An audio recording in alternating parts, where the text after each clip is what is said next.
Sveiki visi!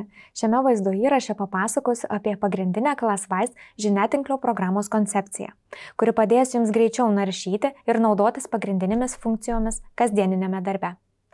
Sukūrę paskyrą ir prijungę prie programos pamatysite šį pagrindinį ekraną. Pradėkime nuo pagrindinių vartotojo sąsajos elementų apžvalgos. Kairėje pusėje matote pagrindinį naršymo meniu. Užveskite pelės žymeklį virš meniu piktogramų, kad pamatytumėte nuorodas į pagrindines ClassWise sistemos dalis. Jums prieinamų pamokų biblioteką. Mano išteklius su visais jūsų projektais. Skyrių mokiniai, kur galėsite tvarkyti mokinių sąrašą ir stebėti rezultatus. Ir paskyros nustatymai.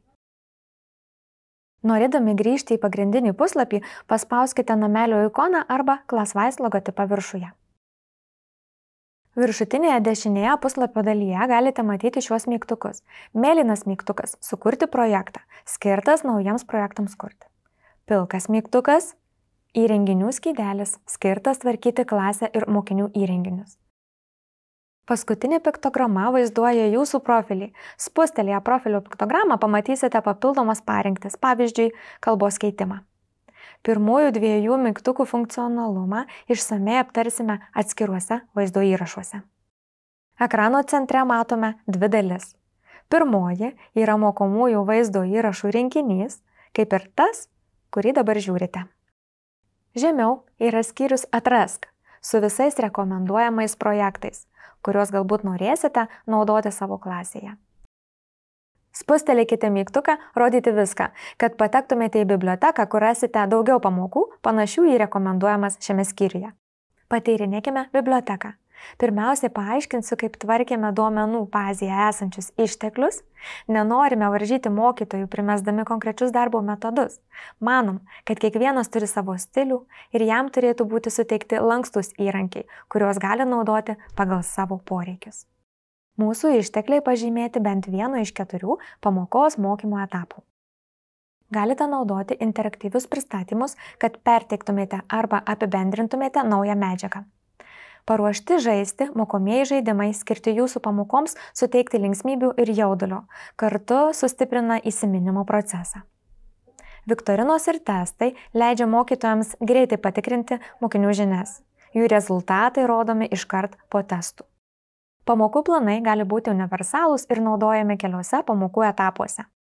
Į tą patį projektą gali būti įtrauktas paprastas pristatymas, žaidimas, padedantis įsiminti naują informaciją, ar testo klausimai skirti patikrinti, kiek jūsų mokiniai prisiminė. Bibliotekoje esančios kortelės sukurtos taip, kad iš pirmo žvilgsnio būtų lengva pamatyti, ar konkretus projektas yra tai, ko ieškote. Kairėje pusėje rodomas mokymosi dalykas ir klasės, su kuria susijęs projektas pavadinimas. Žemiau yra 4 etapų piktogramos, kurios yra kiekvieno pamokos etapo vizualinis vaizdas.